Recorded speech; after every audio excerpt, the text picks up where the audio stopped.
Well, hey, howdy, hi. Welcome back to my channel. Thank you so much for stopping by to join me today. I really do appreciate it. My name is Ellie, and I'm a witch, and this over here is my teaching assistant, Andy. And today is Sunday, and on my channel that means it is Cryptid Countdown, and today I will be talking about the state of Mississippi. If you're not interested in cryptids, however, I do have two other series on my channel. On Mondays, I talk about history, and on Tuesdays, I talk about true crime. Coming up this week, tomorrow, I'm going to be talking about foods that we originally thought were poisonous and in some cases still are today. And then I will also be talking on Tuesday. On Tuesday, I will be talking about the Grim Sleeper or Lonnie Franklin.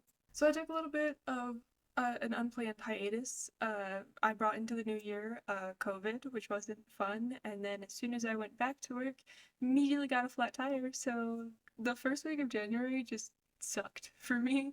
So I just took some time for myself, and I'm glad to be back. It gave me some time to research and plan videos, so that was kind of a nice little break. Hopefully no more unplanned hiatuses going forward, like last month, this month. We're having fun. Happy New Year, y'all. We're having fun. Let's start talking about Mississippi.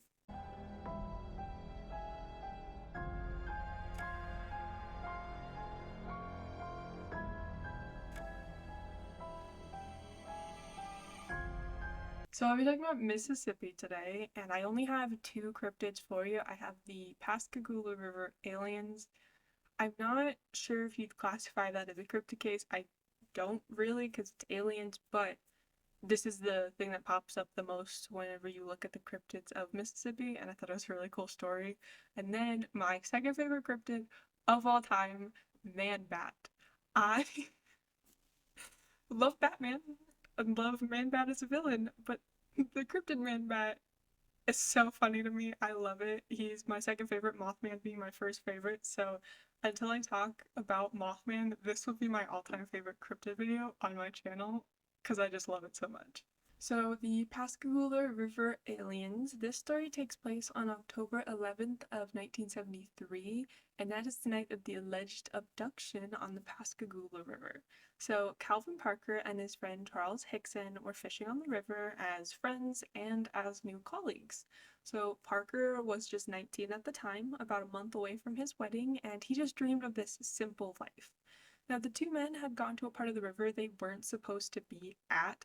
However, Hickson assured him it was fine, they were there, it's okay. Well, suddenly, Parker saw blue lights kind of reflecting in the water and they coming from behind them, and Parker immediately thought, it's the police. So he turned to Hickson and he remarked, quote, Charlie, we in trouble. You lied to me and we fixin' to go to jail, end quote. When they turned around, though, it was not the police. Instead, it was a long, ovular craft. It was kind of floating low about a foot or so off the ground, and it was emitting this blindingly bright light. So three creatures actually came towards the men. They grabbed Hickson, and then one grabbed Parker, and they took the two men on board the craft. The creature gave Parker an injection that he kind of described as a go-to-hell shot. The injection just calmed him down, kind of put him in a placid state of apathy. He said, quote, I don't care what happened then, end quote. Parker was then taken down a hallway and into a room where he was placed on an examination table made entirely of glass. At this point, the creatures, who were described as gray and wrinkly, left him alone in the room. And Parker said that there was something that came out of the ceiling about the size of a deck of cards. Now, he said this strange device circled him, making clicking sounds. Quote, I never thought about it until here recently, but it was like an MRI I was in, except the click wasn't that loud, end quote. He then said, quote, and then it just shot back up into the ceiling, end quote. A smaller being then entered the room, and Parker said, quote, she was normal. Matter of fact, if I'd been in a barroom drinking or something, and I was single, at the time, I'd probably have asked her out on a date, end quote. The creature looked human, aside from its middle fingers, quote, her two middle fingers were real longer than what an average person's would be, end quote. Parker then went on to say that the creature didn't say a word, it just put his left hand on his jaw and opened his mouth. Quote, that's when it took her right hand and started running it down my throat and I started gagging. She was scratching it up real bad and it was bleeding. It was a damn mess, end quote. The creature pulled its hand out and then it made a growling sound. Parker said, quote, I don't know if you've ever heard an alligator mating call where they vibrate the whole air around you, but that's how it sounded, end quote. At this point, the original creature appeared and it took Parker back to the riverbank where Parker said, quote, and then my life turned pretty much to hell right after that, end quote. So the two men immediately agreed to never tell anyone what had happened to them. So the two men returned to the car that they had came in, and when they got there, the windows had been shattered, however they were still in the frame, and the glass only fell out when the door was opened. Now the car itself was fairly new with no issues before this, but the car had trouble starting now and the engine sounded rough, but the two started home. On the drive home, however, Hickson wanted to tell someone, but Parker didn't. Hickson still went on a call to Kessler Air Force Base in Biloxi and gave them a brief rundown of what had happened, but they no longer took UFO calls and instead told them to call local law enforcement. They opted to not call, but rather go to the police station, where they were both questioned separately at Jackson County Sheriff Department, but were placed alone in the same room and secretly recorded. The sheriff, Philip Mantle, said, quote, on that tape, they were still talking about what happened to them and how scared they were.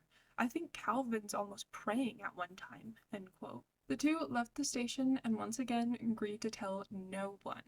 But somehow word got out and the next day the place they worked at was crawling with news vans.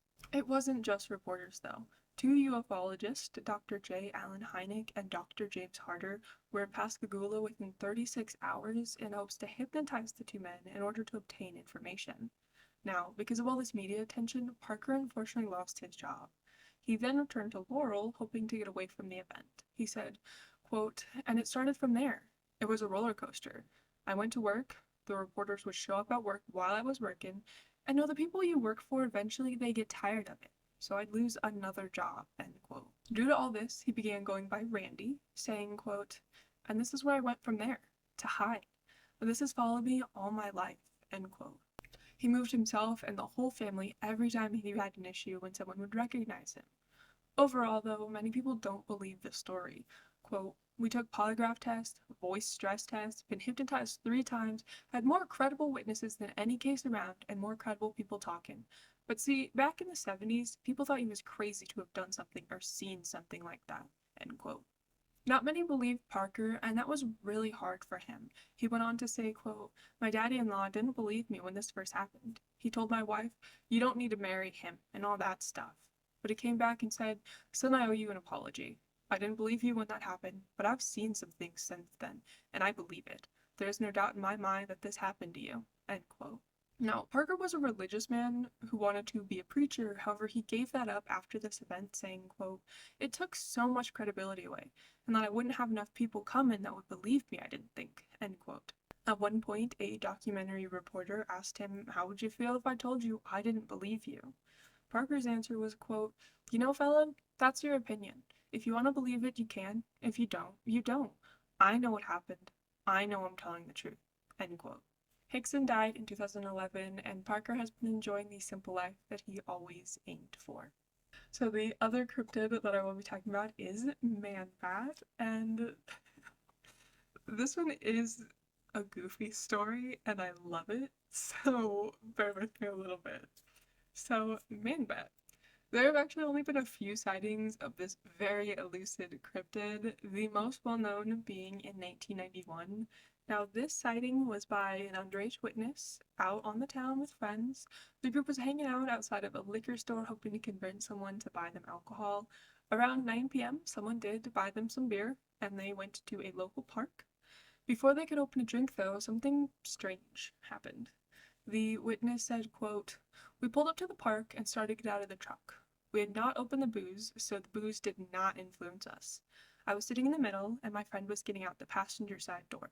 When he got out, and I got out, I noticed the sound of a tennis ball bouncing on the tennis court. I looked and saw this figure bouncing a tennis ball. The figure was around 6 foot tall and wearing a dark cloak. He looked at me and he had some sort of strange pouch on his back. Me and my friend got out of the truck and saw this figure and told the driver of the truck to look. He did, saw the same thing. In a flash, we jumped back in the truck and headed down the road to figure out what we had seen. We got a few miles away, and in the distance we saw coming at us a large bat-like creature. It was several feet away from us, but we could make out the red, glowing eyes. It passed right in front of our windshield and vanished in the darkness. We rushed to one of our houses and didn't drink all night. I'm a skeptic when it comes to the paranormal, but I know what I saw." End quote. This was not the only sighting of this man bat, though. In the mid-1990s, there were two separate sightings in Wisconsin, according to cryptozoologist and researcher Linda Godfrey. Now, Godfrey covered these cases in her book, Hunting the American Werewolf. She wrote, quote, "Another man and his son hid by the riverbank in La Crosse while hunting for a lost dog. They saw what they described as a lizard man covered in brown scales and very reptilian looking. It did not have its mouth open or arms extended. Another time, a state DNR warden and separately a group of highway workers saw what they described as a reptile man on Highway 13 near Melford. It possessed wings and was able to fly out of their view." End quote. The most recent reported sighting was September 26 of 2006, which was also in Wisconsin. The witness is known only by his Cherokee name of Wohali.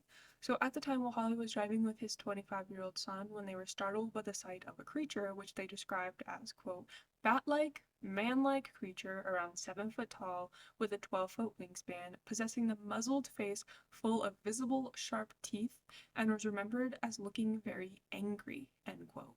This strange creature flew directly at their windshield, snarled at them, and then suddenly flew up into the sky with a shriek before a collision could occur. As soon as the creature shrieked, both Wohali and his son reported feeling overwhelmingly nauseous, and the car veered to the side of the road where they would both vomit profusely into the mud. This sickness then lasted for an entire week after the encounter and then faded away. A quote from Wohali on the creature: "It had distended ribs, long sort of human legs with claws, huge bat-like wings with arms sort of attached. I remember the teeth, and the scream we heard was terrifying. I've been living in this volume all my life and have seen some strange things. After all, the Mississippi Upper Wildlife Refuge is the largest in the country and right out my back door. It hides lots of strange creatures, but I've never seen anything like this. Rent the movie Bram Stoker's Dracula. The Dracula creature looks like it, or better yet, like the one in Van Helsing." End quote. Godfrey did actually go to the site and talked to Wohali, and she ended up finding a deer carcass on the side of the road, and she said, quote, "There was no visible drag marks and an absence of blood on the ground. The deer carcass lay on its right side with its back facing the road, and the white area we saw was the exposed layer of winter fat, the skin having been peeled back from the midsections toward the forelimbs, which remained intact along with the head. No bullet wounds or bite marks were visible. There was no odor, probably because the temperatures ranged near freezing at night and was only about 50 in the daytime. The hunter with us estimated the carcass to be no older than 3 days and its weight at 60 pounds. The low weight estimate was due to the fact that the entire haunch section, lower abdomen, and rear limbs were gone. The spine still protruded from the midsection, which, by the way, still retained the prized ribs and tenderloin that a hunter would certainly have taken, but the haunches appeared to have been ripped off. The remains did not appear to have been cut with a knife," said Wohali's Native American hunter friend, "and the fact that the carcass was nearly bloodless and there was no blood on the road or in the vicinity would indicate that the haunches were ripped off in another place where the carcass immediately bled out, and then it was carried to this spot and deposited. There were no apparently visible tooth or bite marks that would have been left by something or someone carrying it in its mouth. We were not in the position to conduct a complete forensic examination of the animal. Oddly, an unused, unopened dark garbage bag lay adjacent to the carcass towards the road." End quote. Apparently, this carcass was still there the next day in the same condition, so at this point, Wohali and his friend had seen something on top of a nearby hill that looked like an inky black ribbon unfurling. This, plus the weird deer carcass, was enough to make the group leave the area, and there have been no sightings since then up to this point for the elusive man bat. So that's all I have for you today. Thank you so much for joining me on this journey. It was different. I love the spooky cryptids rather than just like the random Bigfoots. There's so many Bigfoot legends. I like the weird stuff like Mothman and Man-Bat, aliens. This was just a really goofy one that I enjoyed researching. If I did miss any that you know in Mississippi, definitely let me know in the comments down below. It was kind of hard to find them in Mississippi, which is why we started in Mississippi and then ended up in Wisconsin for Man-Bat, but he's fun. I like him as a character. He was cool. Uh, but yeah, if you like the video, hit that thumbs up button, and if you find another cryptid, let me know in the comments. If you didn't like the video, hit that dislike button and tell me what you think I could improve in the comments down below. I really appreciate constructive criticism as well. And with all that being said, I hope you guys have a great rest of your day, and I will see you next time. Bye!